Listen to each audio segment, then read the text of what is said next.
Bienvenidos a Polvo y Miseria, conversaciones sobre la Biblia. ¿Cómo estás, Elías? Estamos bien, gracias a Yeshua. Ok. Que vamos a hablar hoy es el tema de la Biblia, empezando ¿por qué este libro en tantos lugares y trae tanta controversia y rechazo? Así es, Ernie, gran pregunta esta. ¿Por qué tanta controversia y rechazo produce la Biblia en los seres humanos? Por un lado, vemos como dos bloques, ¿no? Un bloque que recibe la Biblia, que ama la Biblia, que adora la Biblia y hasta han matado por la Biblia. Y vemos otro bloque completamente antagónico, que rechaza, que abomina la Biblia y la señala como fuente de muchos males y muchas guerras, infinidad de males. Entonces yo veo como dos bloques, ¿no? Y de una forma, un bloque extremo se confirma el por qué sienten el otro bloque, right? Todo aquí hay pasado, the Dark Ages, ¿no? Tiempos oscuros, las muertes en el nombre de Jesús, o el nombre del Padre y el Espíritu Santo a través de un libro, crea tanto conflicto y tanta caótico. Así es, o sea, por un lado yo siento que es inevitable esta polarización que produce la Biblia. O sea, el mismo tipo de libro que es, necesariamente produce estos dos contrapuntos. Aquí la cuestión más bien sería exponer algunas razones por las cuales hay este rechazo, este amor-odio hacia este libro. Por un lado está la cuestión de la Biblia, el libro en sí, y por otro lado está, lamentablemente, digo porque la Biblia no debe de interpretarse, sin embargo, la cuestión fundamental sería cómo ve el hombre la Biblia, cómo la ha interpretado. Porque de eso depende el resultado, exactamente. Y primero también habría que ver si la Biblia está sujeta a interpretaciones. Y la Biblia misma contesta que la Biblia, la palabra de Dios, no está sujeta a interpretaciones privadas. Esto está en una carta del apóstol Pedro. Y hay mucha gente que yo he escuchado, he visto que muchos dicen, yo tómalo literalmente, es la palabra de Dios, tenemos que palabra por palabra crearlo completamente, y vemos la parte, la interpretación literal, causa mucha división. También hay cosas que yo personalmente no concordo como llevan literalmente.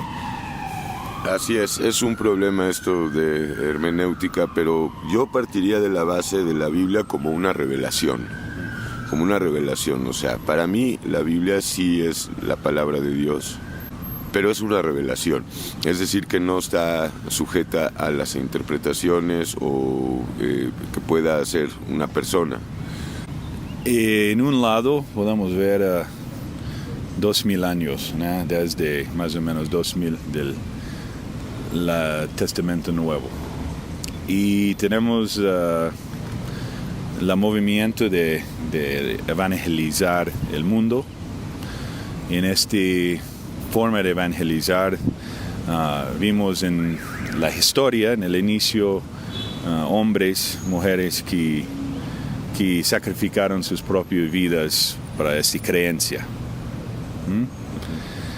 Y uno puede pensar, si es algo que no es verdadero, ¿por qué alguien va a dar la vida?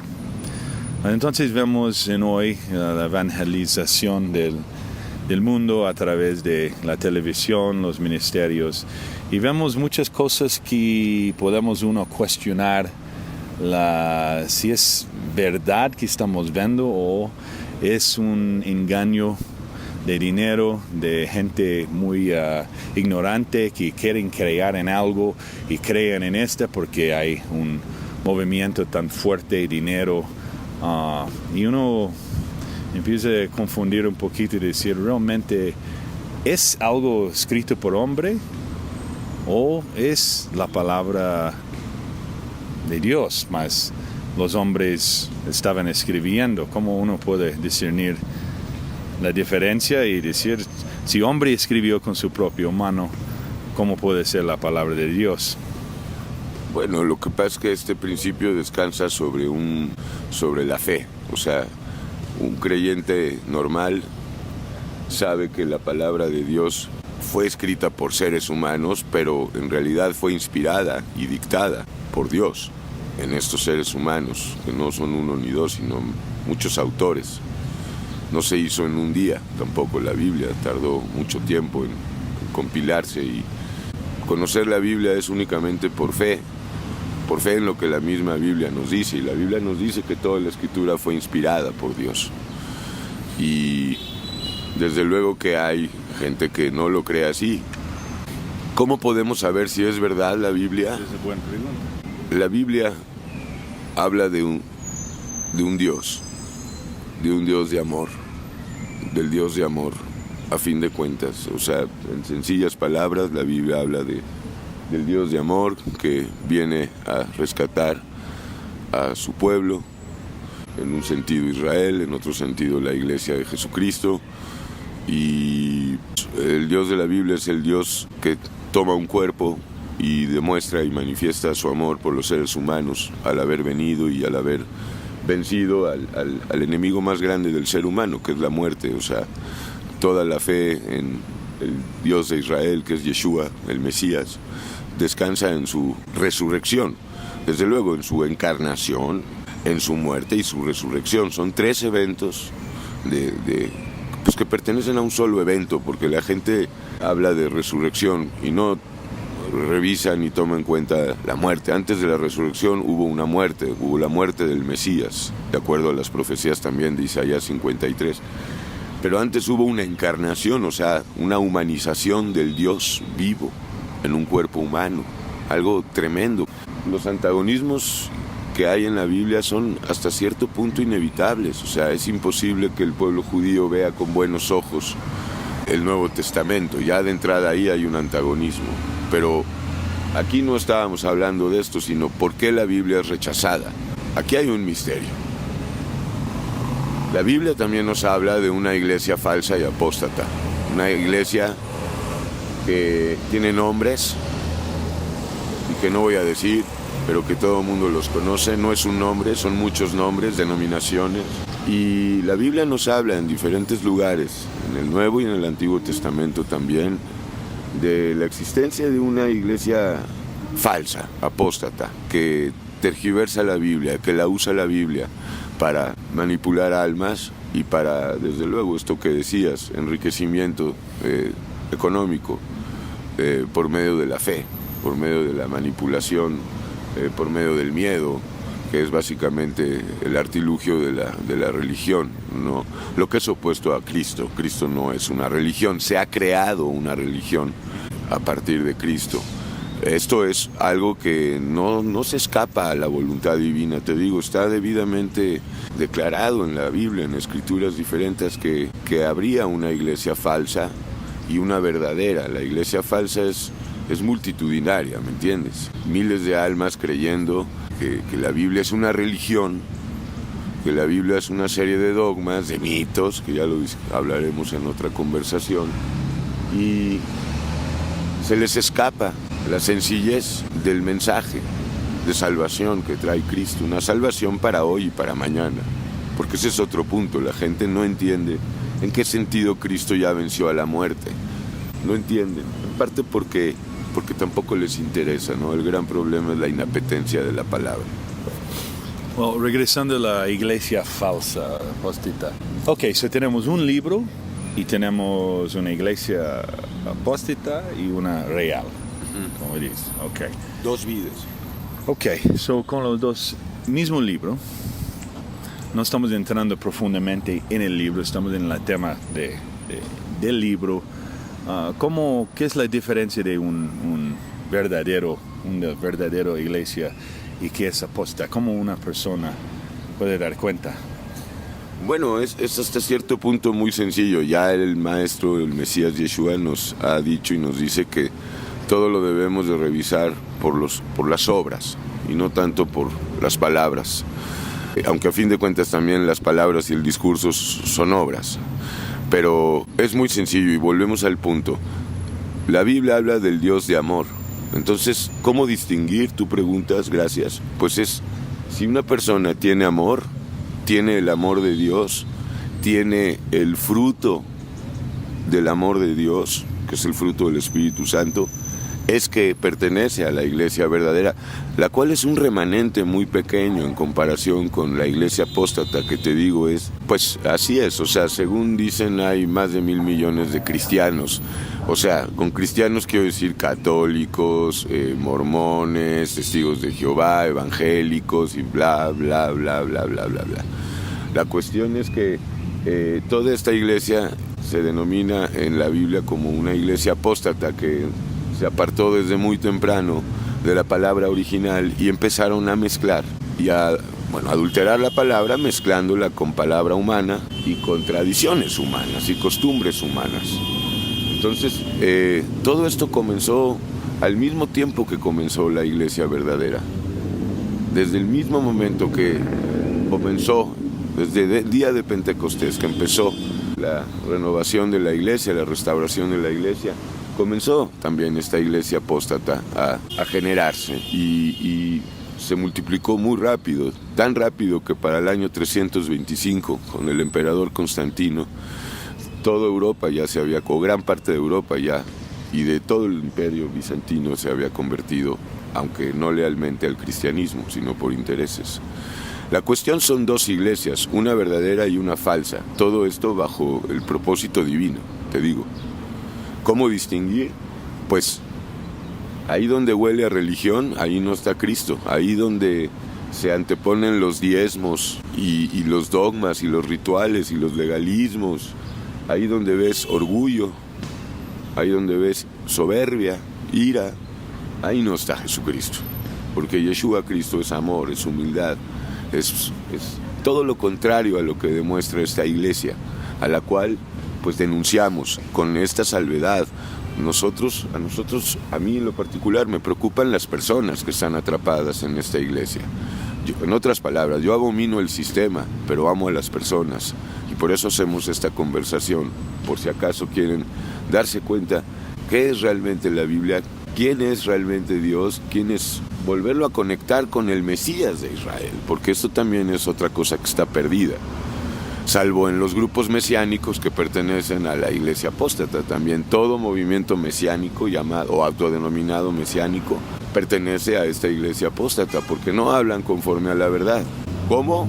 Pues esto se requiere ya un escrutinio bíblico, ¿verdad? Con escrituras en la mano. Entonces, de una forma, cuando hablamos de religión, para clarificarlo, religión es creencia organizado en una estructura. Y en la parte que hablaste de mesiánico, la parte que si crean en algo que el judío básicamente no crea, sí. que también ponga un poquito de confusión en este libro, que la propia gente que habla de este libro en la parte antigua no crean en la parte nueva. Entonces el mesiánico crea en la parte nueva, mas es apóstata. Sí, los mesiánicos. ¿Por qué? Porque cometen el grave error de seguir guardando la ley, cuando una cuestión fundamental es el cumplimiento cabal y perfecto de la ley mosaica, o sea, la ley de Moisés, por medio del Mesías Yeshua Adonai. O sea, ya hemos hablado de esto en otras conversaciones. Sabemos que la ley no fue puesta para salvarnos, porque nadie puede cumplir la ley, entonces se requería el cumplimiento perfecto de la ley y este solo lo pudo haber llevado a cabo y de hecho así fue el Mesías. Los mesiánicos lo que hacen es conservar ciertas partes de la ley, unas sí y otras no, y en ese momento alteran lo que es la nueva forma en cómo Dios está relacionando hoy con su iglesia, que es la gracia y no por medio de la ley. La ley y la gracia son incompatibles, no se pueden mezclar. vivir por ley es vivir en esclavitud, porque la ley pues solamente se le da a los esclavos. Pero Cristo nos vino a sacar de la esclavitud y a hacernos libres. Los libres no tienen por qué vivir por una ley, salvo por la ley de la gracia. En una forma, algo que puedes notar entre falso o verdadero es el cumplimiento de leyes y gente intentando cumplir algo que no fluye. No, crea frustración, crea impotencia, porque la ley es maravillosa, pero yo no puedo cumplir la ley y no la puede cumplir ningún ser humano. En ese proceso de querer cumplirla y no poder hacerlo, la persona experimenta frustración y a la vez orgullo y ira. La ley por sí misma produce ira porque encadena, esclaviza. Bueno, para no salirnos mucho del punto, en cuanto a los mesiánicos, este es el grave error de ellos. Y no solamente los mesiánicos. En realidad, toda la iglesia apóstata se conduce legalistamente. O sea, los católicos no están respetando el sábado, ni lo intentan respetar el viernes, el día séptimo, que es entre viernes y sábado, pero guardan el domingo y guardan otras leyes. Y bueno, por ejemplo, los adventistas, también llamados sabatistas, otra denominación que pertenece a esta iglesia apóstata. Por decir un ejemplo, ellos guardan el sábado judío. Entonces, el punto es ese. La iglesia verdadera no está rigiéndose por ley. Su ley es la ley del amor de Yeshua. Su ley es la ley de la fe, como dice Pablo también ahí en Romanos. Esa es la única ley, la ley del amor, la ley de la fe, la ley de la libertad inclusive también se habla. En comparación con la iglesia apóstata, que se maneja por leyes, legalismos, rituales, normas, códigos, pues ya implementados e impuestos por los mismos jerarcas eclesiásticos. Y eso es básicamente en cómo se distingue, ¿no? Desde luego que a fin de cuentas son las obras. La iglesia verdadera está haciendo las obras de Dios. Así como Cristo vivió, como relata los evangelios que vivió el Mesías, así está viviendo la iglesia. Es decir, Cristo vivía denunciando la mentira, denunciando el engaño, vivía en perfecta obediencia al Padre, vivía en amor, en compasión, sanando. Bueno, pues así está viviendo su iglesia, porque en la iglesia verdadera está Jesucristo mismo, está el Espíritu Santo morando en esa iglesia. Esa iglesia es el templo de Dios en la tierra y se manifiesta como un proyector en el cual Dios se proyecta a sí mismo, proyecta su amor y sus obras en esta tierra, en este mundo de tinieblas. En gran parte de estas tinieblas por la iglesia apóstata. No en vano, Apocalipsis 18, 17 habla de la gran Babilonia, que debemos distinguir que hay una Babilonia religiosa o eclesiástica que viene a ser esta iglesia apóstata, y una Babilonia comercial, que es este mundo, este sistema. Y para ambas hay proyectada una destrucción total. Pero lo vemos claramente. Por ejemplo, ayer tomó posesión el nuevo rey de España, de vivir la Biblia, ¿no? Creyéndola y obedeciéndola, lo que es igual a poner en práctica las enseñanzas que nos dice la Biblia. Toda la enseñanza comienza con recibir a Cristo. O sea, aquí no se trata de, pues quieres conocer la Biblia, guarda el día séptimo, sigue el decálogo, honra a tu padre y a tu madre, y esto no es la Biblia. La Biblia es Cristo. O sea, la Biblia en sí y el Antiguo Testamento, y lo hemos hablado, no es más que una promesa de que tarde o temprano, en el momento exacto y debido, llegaría el Mesías a cumplir Génesis 3:15 y a rescatar a su pueblo. Ahora, es más complejo, ¿verdad? Porque hay que entender el contexto del pueblo de Israel y el contexto ahora de la iglesia. O sea, lo que nos llevaría a hablar de profecía. Ok. Y experimentar, decir, yo creo en esos tiempos tenemos tanto conocimiento, tanto que podemos en un clic tener información, y hay más y más confusión. Y tenemos como un espíritu en el aire que esos dos bloques hay un fanaticismo, gente buscando más religión, y vemos más y más cosas extraordinarias por la media, los medios, por el crecimiento y también en los temas de hoy, como la vida cambia, los seres humanos con todos los avances de tecnología, quedamos todavía en una, que yo siento mucha gente hablando de algo que realmente no sabe nada. Solo es una colección de cosas escuchadas, visto en partecitos chiquitos, mas no tiene un contexto completo. Entonces, de una forma, este libro tiene un inicio, un fin, y es una obra completa.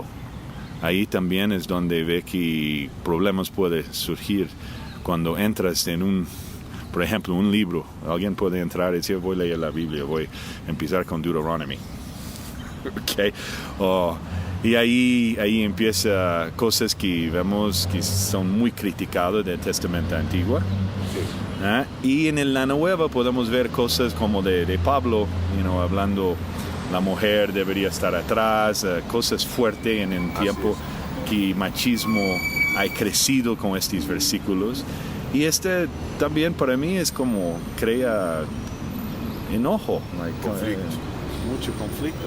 Sí, es otra vez, en gran parte lo que dices, la ignorancia de la gente y la soberbia de creer que saben.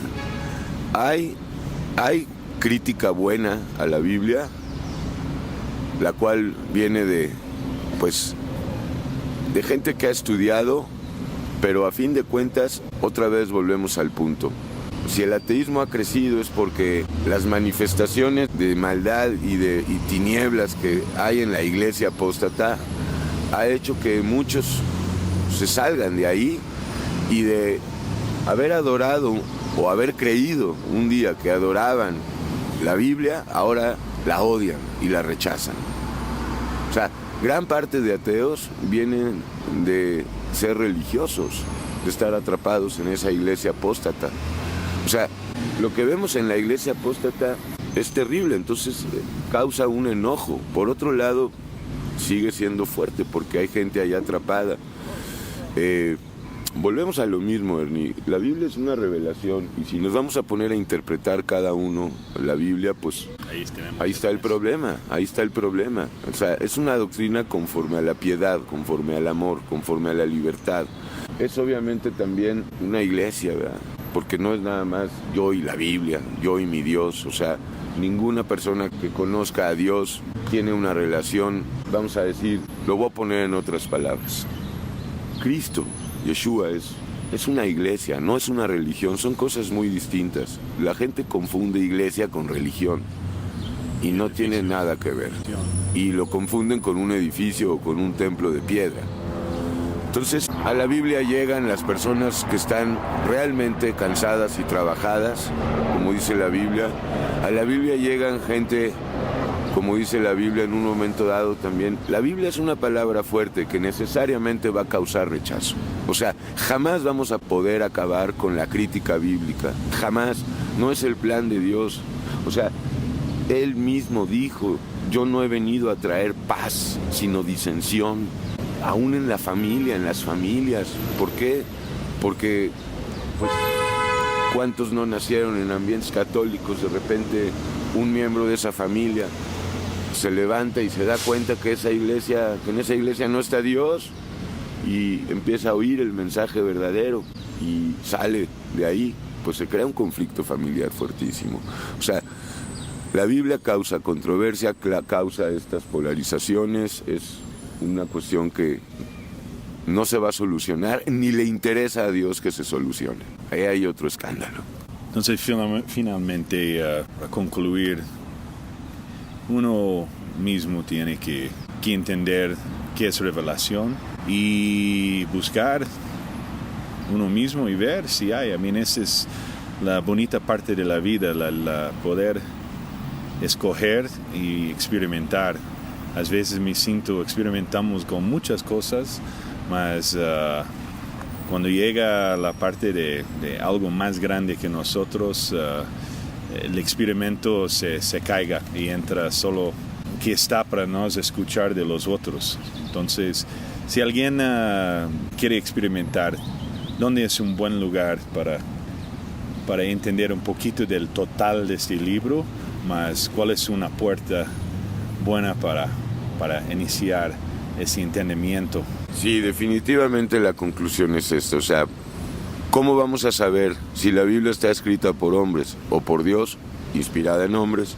Hay que experimentarla, hay que vivirla. Dicha experimentación, dicha vivencia comienza con la fe en el Mesías, con la fe en Cristo, no la fe en Moisés, no la fe en Abraham, no la fe en la ley, no. Eso no lleva a la redención. El Redentor es el Mesías de Israel, el Mesías que el pueblo negó, pero que el remanente de los judíos no negó ni lo niega. O sea, ahorita es otra cuestión que no me quiero meter, pero básicamente es eso. Y comparto contigo, es la parte justa y bonita, tú le dijiste, de que pues uno mismo la tiene que experimentar. ¿Dónde entrar? Sin duda hay que empezar por el Nuevo Testamento.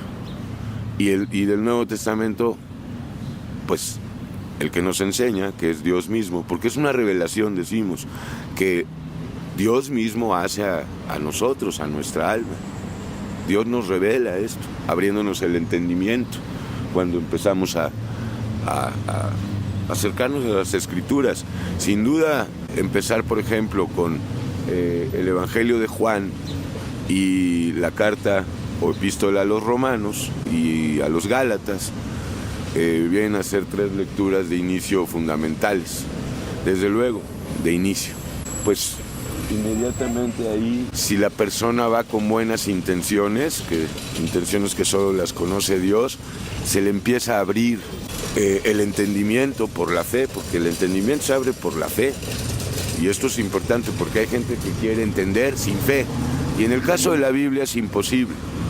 Para entender un poco o empezar a entender, la base fundamental es la fe.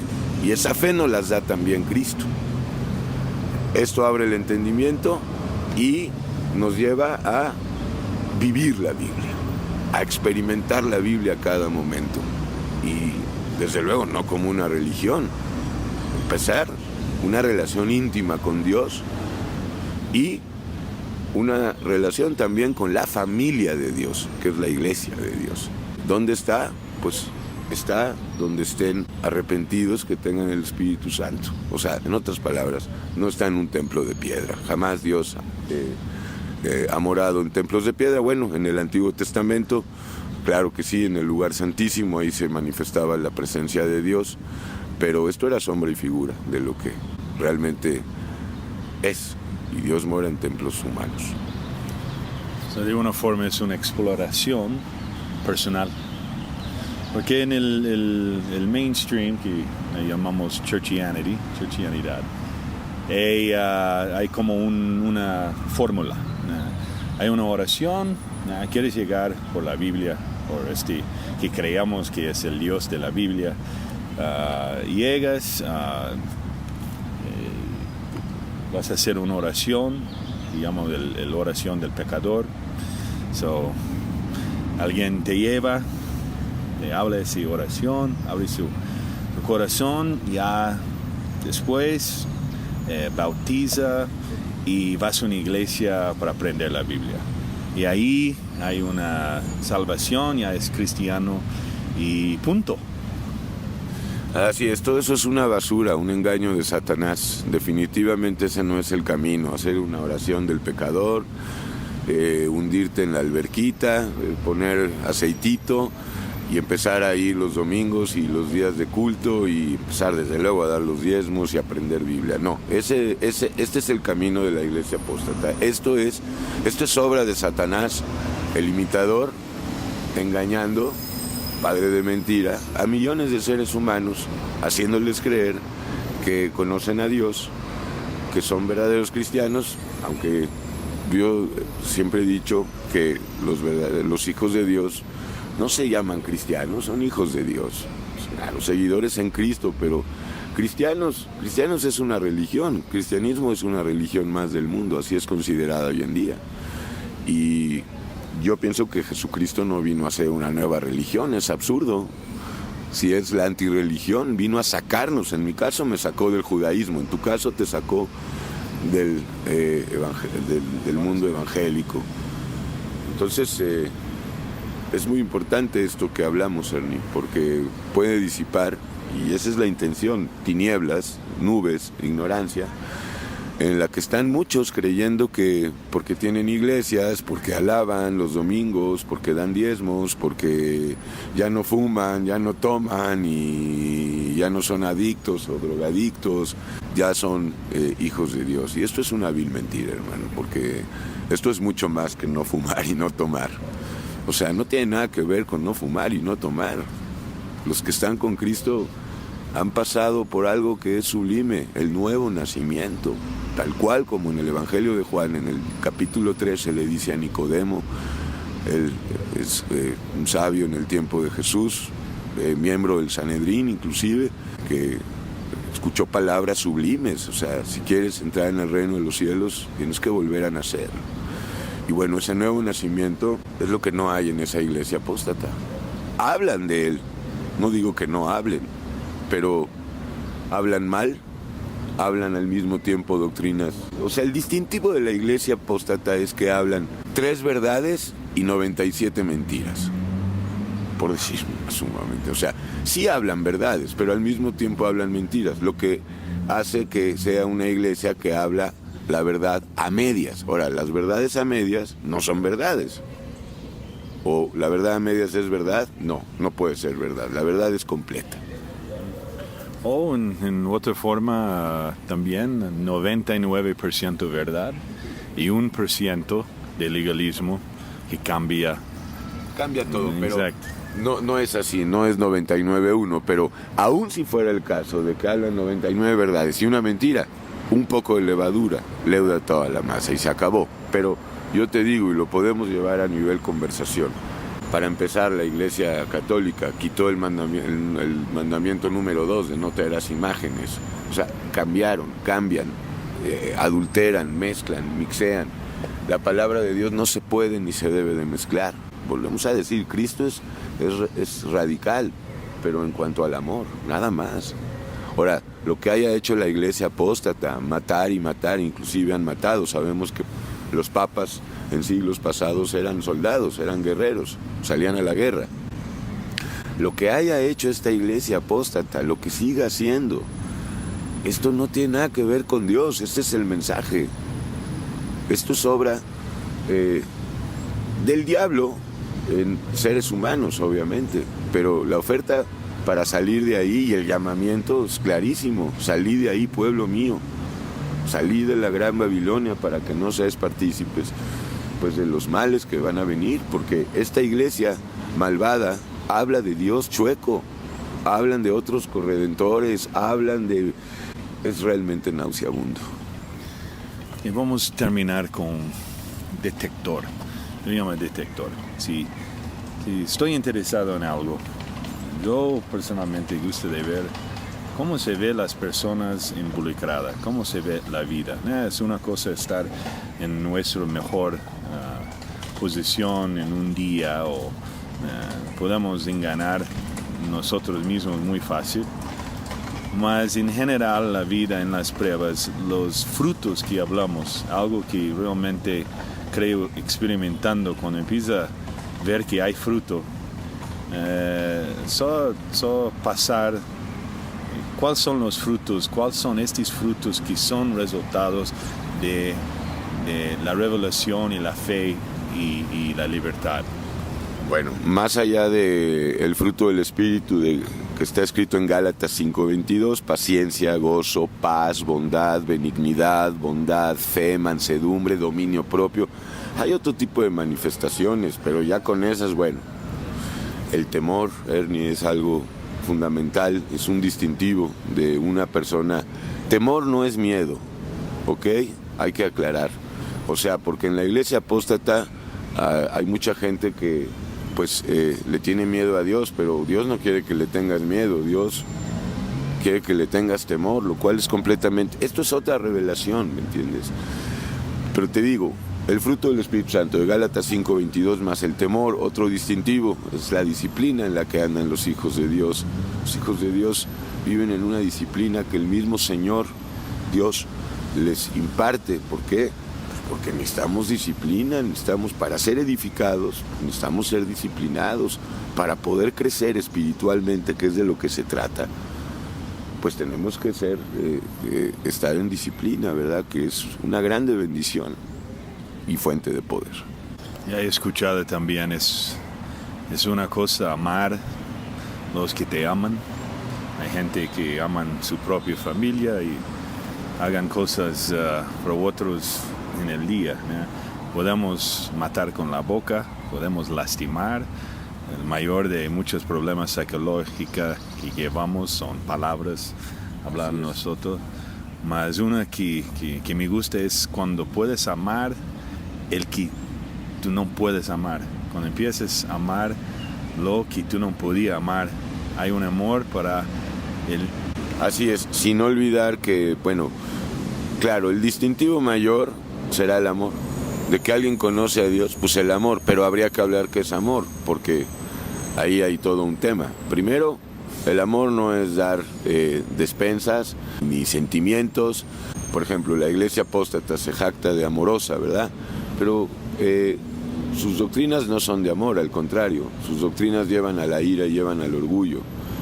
Y además dicen que amar es dar dinero y ayudar con comida y a los enfermos con sillas de ruedas, cuando la verdadera ayuda es pasar el mensaje. O sea, de nada le sirve a una persona dar dinero o dar ayuda, diezmos y estas cosas, si no les hablan la palabra. Aquí es radical.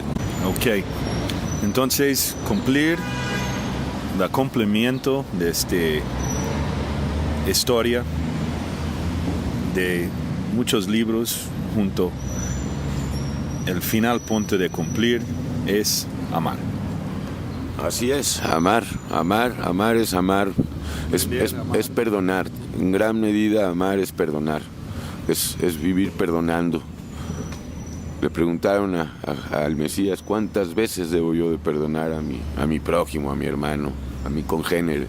¿7? Preguntó el apóstol. No 7, 70 veces 7. O sea, amor es amor de perdón y es amor de servicio también. ¿Por qué? Porque Cristo el Mesías mostró su amor perdonándonos. ¿Qué? Ahí va lo fuerte, nuestros pecados, nuestras transgresiones. Nos ha hecho libres de toda culpa. Y entonces, bueno, eso es amor. Y también mostró su amor sirviéndonos. Este mismo amor hay que vivir. Y Él viene a nosotros, Él viene a morar a nosotros, en Espíritu Santo, para que podamos vivir en ese amor a todas las criaturas. Y en guerra contra el desamor, que es el pecado y Satanás. Excelente.